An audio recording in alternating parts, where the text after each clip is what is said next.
넷플릭스 시리즈 중증외상센터의 백강혁. 여기 네 구역 아니고 내 구역이라고?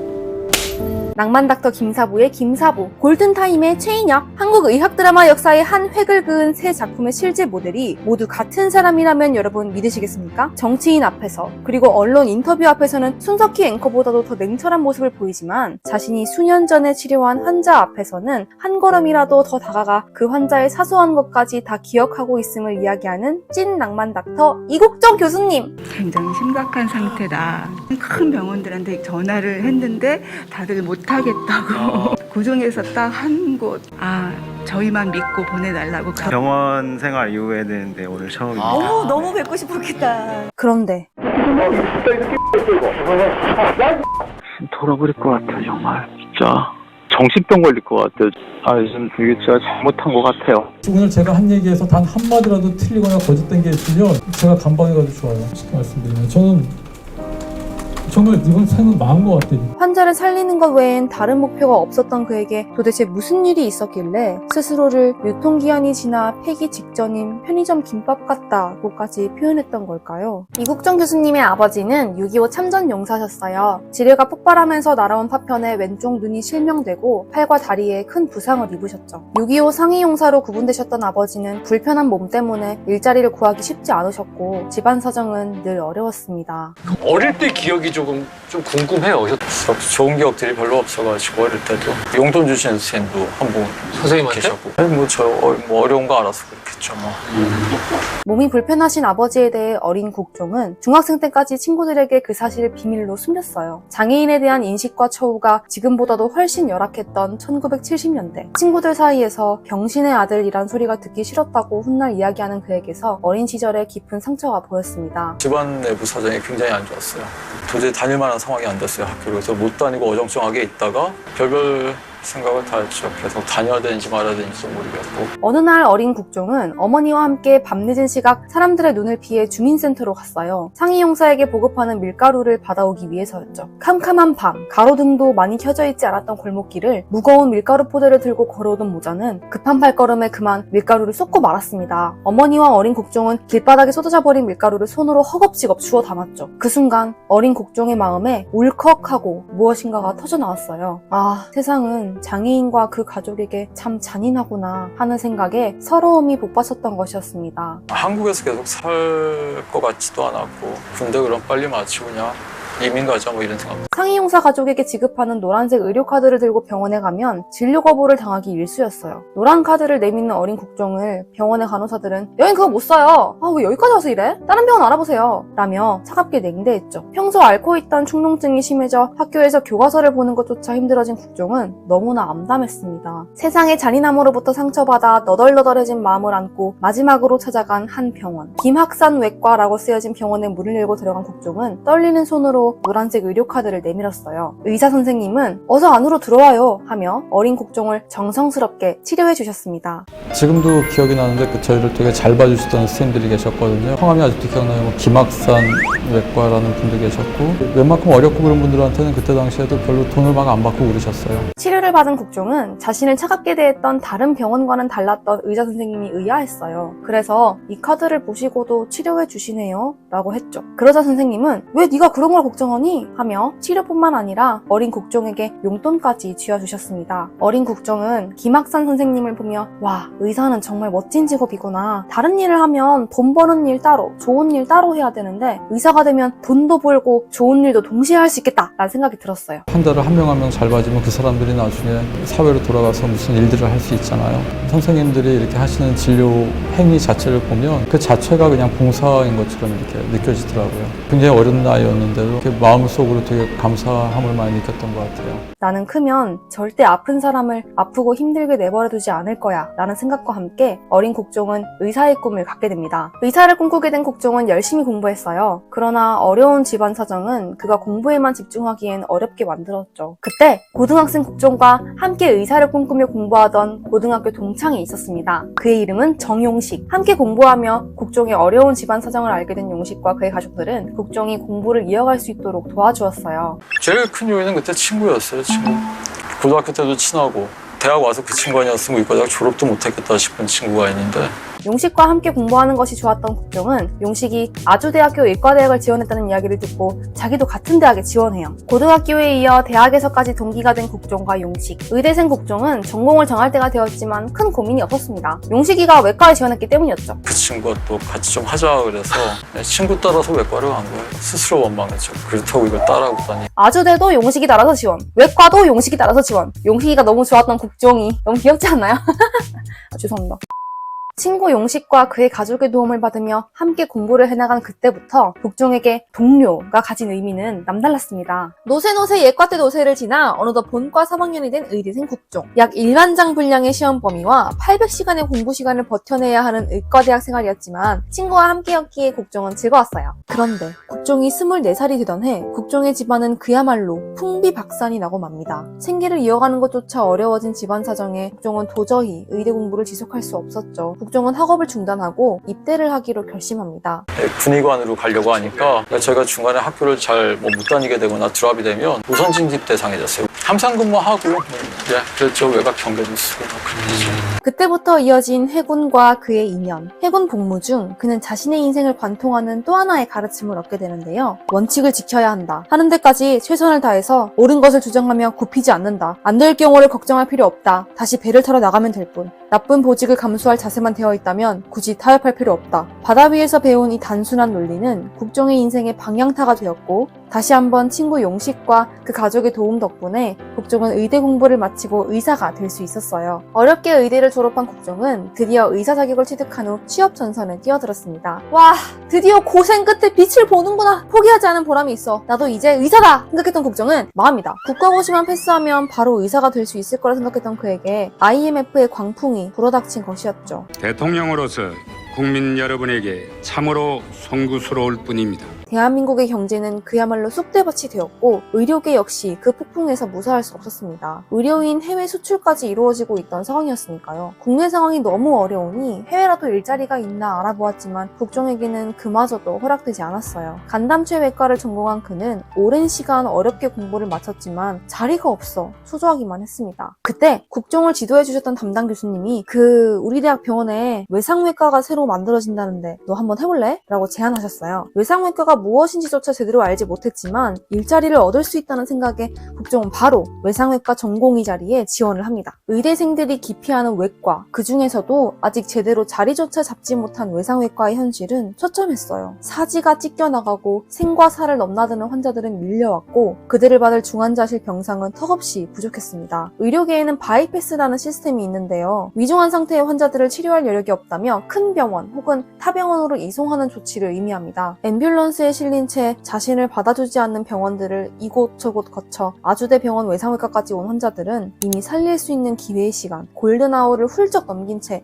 국종을 찾아오곤 했어요. 그래서 첫 사고가 발생하고 나서 첫 1시간 동안을 골든아워라고 그러거든요. 생명을 살릴 수 있는 골든아워는 60분. 그러나 병원으로 오는 환자의 이송 시간은 평균 245분. 살릴 수 있는 사람들이 길바닥에 내쳐지고 있는 현실을 의사 이국종은 더 이상 지켜보고만 있을 수 없었습니다. 착륙부터 환자를 싣고 이륙하는데 5분밖에 걸리지 않습니다. 주 140시간 이상의 경무에 시달리며 살릴 수 있는 환자들을 살리지 못했다는 죄책감에 목이 타들어가던 이국종 선생님. 그는 병원으로부터 어렵게 기회를 얻어 단기 연수를 가게 되었어요. UC 샌디에이고 대학병원으로 간 그는 놀라운 광경을 발견합니다. 바로 의료진을 태우고 환자가 있는 곳에 날아가 1시간 이내에 환자를 병원으로 데려오는 헬기였죠. 두구두구두구두구두구 프로펠러 소리를 내며 복잡한 주택가에도 아랑곳하지 않고 착륙해 환자를 이송하는 헬리콥터. 함께 탑승하고 있던 의료진이 환자를 보자마자 공중에서 응급처치와 수술을 진행하는 모습은 그에게 너무나 혁신적이었습니다. 한국에서는 가히 상상조차 하지 못할 일이었죠. 외과 의사 이국종은 그 광경을 보는 순간 깨달았습니다. 아, 한국에 돌아가서 내가 해야 할 일은 이 시스템을 국내에 정착시키는 일이구나 하는 것을 말이죠. 이국 연수를 끝내고 돌아온 외상외과의 형편은 여전했습니다. 연수를 통해 새롭게 알게 된 혁신적인 외상치료 시스템을 병원 회의 때 발표했지만 돌아오는 답변은 여기가 미국 미국인 줄 알아? 헬기는 무슨 헬기야! 라는 반응이었죠. 큰 기대는 없었지만 앞이 보이지 않는 미래에 이국종 선생님은 도무지 어찌해야 할지 답답하기만 했습니다. 자신이 만든 발표안과 보고서가 결국 무관심 속에 버려질 것만 같았죠. 외상외과에 대한 자료가 거의 전무했던 환경. 이국종 선생님은 자신이 외상외과 의사로서 알게 된 지식과 정보를 남겨 이 길을 이어갈 다음 세대의 의사들에게 길잡이가 되어주고 싶었어요. 어떻게 될지 모르는데 8년 동안 가지고 있던 노하우를 다 쏟아부으려고. 그래서 당직을 거듭하면서도 논문을 쓰기 시작했습니다. 그리고 2년 뒤 이국종 교수님의 논문이 빛을 발하기 시작합니다. 정부가 지역 거점 치료센터 설립 사업을 시행하는데 교수님의 논문이 주요 참고자료가 된 것이었죠. 이국종 교수님의 논문에 담긴 바램대로 드디어 한국의 중증 외상센터가 문을 열게 됩니다. 그러나 그때까지 아주대학교 병원 외상외과를 혼자 책임지고 있던 이국종 교수님에게 외상센터는 정부의 바람이 꺼지면 언제든 문을 닫을 수 있는 돛담배 같았어요. 불안과 기대를 함께 안고 시작된 중증 외상센터. 어느 날 공사장에서 일을 하던 인부 한 분이 5층 높이에서 떨어져 장기들이 터져나간 채로 외상센터로 이송되어 왔습니다. 터져나간 장기 사이로 피가 고여 있었고 복막을 열자마자 피는 수술실 천장으로 솟구쳤어요. 가진 것이 몸뿐이라 위험하고 고된 노동을 하다 다쳐서 실려오는 환자들은 설사 회복이 된다 하더라도 병원비를 내지 못하는 경우가 많았습니다. 심지어 건강보험공단에서는 한 환자당 한 기기, 한 종류의 의약품 이상을 사용할 경우 과잉 진료로 판정하여 지원금을 삭감하기까지 했어요. 아니 중증 외상 그렇게 한 개만 써서 치료될 수가 없다고 어디 바보들. 결국 환자도 공단도 내지 못한 병원비는 외상센터의 적자로 쌓여갔고 병원에서 외상센터는 적자의 원흉이라며 날선 비판을 받아야 했습니다. 저보고 해결을 하라는 거예요. 복지구나 일인데 너는 그런데 사람들하고 잘 아니까 한 번이라도 적자 난다는 거 표 본 적 있어? 없어요. 36시간 근무 후에도 연이은 팀원들의 당직으로 겨우 버텨가고 있는 중증 외상센터. 그저 사람을 살린다는 원칙에 따랐을 뿐인데 병원에서는 이국종 교수님과 팀원들을 죄인 취급했어요. 아니 그럼 다 죽어서 와도 살릴 수 있는 사람을 그냥 죽게 내버려 두냐고. 외상센터에 대한 병원의 지원은 전혀 없었고 적자의 원흉이라며 회의 때 사람을 일으켜 세워 비난하기까지 했죠. 욕이나 찍찍해대고 맨날. 옛날엔 저만 청문 됐었는데 이국종 교수님은 병원 내 정치에 더는 휘말리고 싶지 않아 더욱 몸을 낮추고 환자에만 집중하는 것을 선택했습니다. 그 시기 자신의 상황을 보직 교수들끼리 입장이 달라 서로 다른 물살을 쳐맞아가며 센터를 지키려고 최대한 납작 엎드렸다고 표현하신 이국종 교수님. 그때 전담 코디네이터의 다급한 전화가 걸려왔습니다. 교수님, 외교부에서 전화가 왔습니다. 석혜균 선장을 수술하러 가기로 한 의료진이 못 가게 됐다고 우리 측에서 출동이 가능한지 물어봅니다. 해군 출신의 선장이 해적에게 납치되어 총상을 입은 채 오만의 병원에 있다는 소식을 들은 이국종 교수님은 고민에 빠졌습니다. 외상센터가 바람 앞 등불처럼 흔들리고 있는 상황에서 제가 정말 이국종 교수님 영상 만들면서 너무 많이 울어가지고 오만까지 갔는데도 만약 석혜균 선장을 못 살려오면 자신도 외상센터 팀도 모두 끝이었기 때문이었죠. 그러나 환자의 상태가 너무나 좋지 않고 성공 확률이 희박해 다른 병원 의사들은 자원을 거부한 상황. 함장한테 내가 울면서 사정했어요. 죽여달라고 총으로. 너무 고통스러우시. 너무 아프니까. 돌고 돌아 자신에게까지 당한 연락을 그는 거절할 수 없었습니다. 결국 오만으로 가기로 한 이국종 교수님. 병원 측은 노발대발했어요. 지원은커녕 지금 거기 간다는 게 제정신이냐 라는 말까지 들어야 했죠. 그러나 그에게 해군 출신의 선장이 우리 군과 선원들을 지키려다 총상을 입어 위중하다는 사실보다 더 중요한 것은 없었습니다. 아직도 그리고 총알도 여러 개 몸에 박혀있는 건 맞습니다. 오만으로 날아가 에어 앰뷸런스를 직접 컨택해 자신이 비용을 대겠다는 서명까지 하면서 석혜균 선장을 무사히 한국으로 데려온 이국종 교수님. 서늘하지만 정확한 그의 칼끝은 결국 석혜균 선장을 살려냅니다. 아덴만의 여명이라 불리며 온 국민의 기도와 대통령의 관심까지 불러모은 석혜균 선장 구출작전. 언론의 엄청난 주목을 받은 이국종 교수님과 중증외상센터는 다시 정부의 지원 사업에 불을 붙입니다. 그리고 드디어 환자를 병원까지 이송하기 위한 헬리콥터가 국내에서 처음으로 가동돼요. 응급의료 헬기, 닥터 헬기 도입 탄력을 받은 거예요. 선장님이 살아나시면서. 국종 교수가 소속된 아주대 응급외상센터에 닥터 헬기 한 대가 추가로 도입될 예정입니다. 경기도 내에서 중증 외상 환자가 발생하면 소방방재청에서 헬기를 지원해 아주대 병원 외상센터로 이송할 수 있도록 하는 협약이 맺어지게 된 것이죠. 일명 석혜균 프로젝트. 소방 헬기로 환자들의 골든아워를 지킬 수 있게 된 이국종 교수님은 드디어 조금씩 희망을 보는 것 같았습니다. 한겨울 얇은 수술복을 입고 헬기에 거센 바람을 맞으며 출동해야 할 때도 살 수 있는 사람을 죽게 내버려 두지 않고 살릴 수 있다는 마음에 기꺼이 헬기에 올랐죠. 그러나 추가적인 인력 지원 없이 기존의 소방 인력과 의료 인력을 더욱 짜내어 운영해야만 했던 석혜균 프로젝트의 시작은 불안했습니다. 사람들이 뷰티풀 한단 말이에요. 굉장히 아름답다고. 저건 정말 생명을 살리는 소리거든요. 게다가 헬기 소음이 시끄럽다며 민원을 넣는 사람들, 그 민원을 고스란히 외상센터 팀에게 전달하는 병원의 행정처리는 이국정 교수님과 팀원들을 더욱 지치게 만들었어요. 병원 측에 행정조치나 지원을 요구해도 그들은 민원을 전달하며 헬기 운영에 대한 부정적인 말만 늘어놓을 뿐이었죠. 정부 지원 사업을 따낼 수 있는 외상센터와 헬기 모양은 유지하고 싶은데 실제로 운영은 못하겠고, 그렇다고 포기하기 싫고, 뭐 이국정 교수님이 그냥 뭐 알아서 해줬으면 좋겠고 뭐 이런 마음인가? 뭐 어쩌라는 거예요. 언론에서 주목을 받으면 중증 외상센터 관련 사업에 다시 불을 붙였지만 언론의 관심이 사라지면 외상센터는 다시 적자와 민원의 원형 취급을 받았습니다. 그래서 그렇게 언론 출연을 많이 하셨구나. 참다 못한 이국정 교수님은 민원이 불만이라면 회기장 문 닫으면 됩니다. 며 병원 교수진 회의에서 외상센터가 이대로는 운영 지속이 어렵다는 것을 이야기했지만 마치 감정이 없는 로봇처럼 원칙을 이야기하는 이국정 교수님을 병원 측은 곱게 보지 않았어요. 이럴 땐 싸바싸바가 좀 필요한 건가? 나도 이거 진짜 못하는데 싸바싸바. 대쪽 같은 교수님. 교수진 회의와 언론에서는 마치 손석희 앵커보다 더 냉철한 모습을 보이는 이국정 교수님. 그러나 수년 전 죽음 직전 상태에서 치료했던 환자를 방송에서 만나 바라보던 그의 눈빛, 환자에게 한 발자국이라도 더 다가가려는 발걸음, 소방청에 헬기 지원을 호소하는 그의 목소리에서 환자와 함께 일하는 동료들에 대한 그의 마음은 심장에서 솟구치는 피보다도 더 뜨겁고 간절하다는 것을 알 수 있습니다. 이게 진짜 낭만당당하니 뭐냐고요. 눈물을 참기가 힘들어요. 부족한 인력과 자원으로 어떻게든 외상센터를 이끌고 가던 이국정 교수님. 그러나 열악한 근무 환경 속에서 동료들이 하나둘씩 아프기 시작합니다. 이게 힘들다는 얘기 같은 건 안 해요, 저희. 그래서도 제가 걱정해요. 그러니까 제가 잘 몰라요. 교수님의 팀원들은 아파도 아프다고 말을 하지 않았어요. 팀의 상황이 어떤지, 교수님이 어떤 마음으로 외상센터를 끌고 가시는지 너무나 잘 알았기 때문이었죠. 하나둘 쓰러져가는 동료들을 보며 이국정 교수님은 생각했어요. 내가 무슨 짓을 하고 있는 거지? 동료들의 피를 뿌려가면서 끌고 가는 이 일을 과연 계속 해야 되는 건가? 하며 스스로에 대한 회의감과 극심한 우울감에 시달립니다. 외상센터의 현실을 다룬 교수님의 책에서는 심지어 파도가 나를 같이 쓸어가 버렸으면 좋겠다 라고까지 당시의 마음을 표현하셨어요. 자신이 아픈 것보다 동료들의 아픔을 보면서 회의감을 느낀 이국정 교수님. 정작 자신의 왼쪽 눈은 거의 실명 상태에 이르러서 80대 당뇨 환자에게 나타나는 증상을 보이고 있었는데도 말이죠. 잠을 너무 못 자서 악화되었다고 하는데 너무. 이국정 교수님과 팀원들은 진통제를 먹어가며 외상센터를 지켰습니다. 그런데 병원에서는 여전히 민원과 적자 탓을 하며 교수님에게 자진 사퇴 압박을 넣었죠.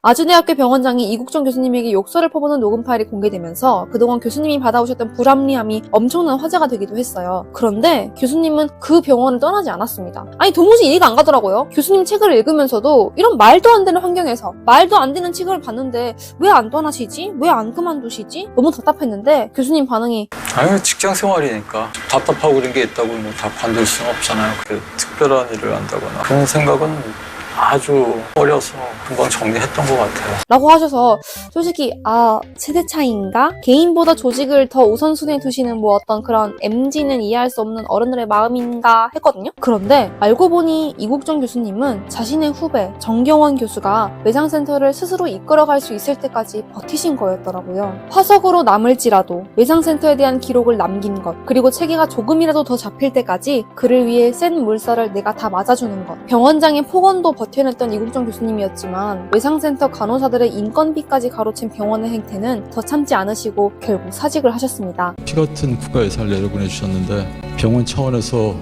회계를 그런 식으로 해서 요즘엔 여기까지인가 보다 이런 생각이 많이 들고 있습니다. 그리고 이국정 교수님의 빈자리는 그의 제자 정경원 교수님이 이어서 외상센터를 지키고 계시죠. 때가 되어 떠나신 거라고도 볼 수 있지 않나 해요. 이젠 좀 잠도 푹 주무시고 마음 편하게 휴식을 취하실 수 있을 줄 알았더니 대전 국군병원장으로 임명되어 군으로 가신 이국정 교수님. 군과 의료계의 협력이 정착될 수 있도록 이국정 병원장님이 또 이국종 하고 계신다고 합니다. 이국정 교수님이 난중일기라고까지 표현하신 책의 첫 페이지는 아버지께, 어머니께, 스승님께도 아닌 정경원에게로 시작됩니다. 그리고 그 책의 마지막은 외상센터를 만들고 지키기 위해 함께 일한 모든 사람들의 이름과 양력, 그들에 대한 이국정 교수님의 따뜻한 마음이 부록으로 기록되어 있어요. 의사로서의 지위, 연봉, 사명감 그런 거 다 잘 모르겠고 그저 사람을 귀하게 여기실 분인 이국정 교수님. 당신께서 묵묵히 걸어오신 그 길이 너무나 감사하고 또 애처로워서 이 영상을 만들었습니다.